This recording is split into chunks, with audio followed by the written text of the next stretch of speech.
आपल्या छोट्याशा बहिणीला, छोट्याशा दिदीला, छोट्याशा ताईला एक सुंदर असं गाणं म्हणायचे।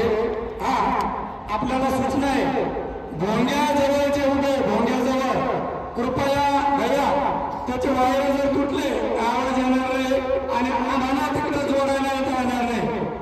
कृपा करून तेवढी काळजी घ्या, तुमच्यावर जबाबदारी बरं का। ओके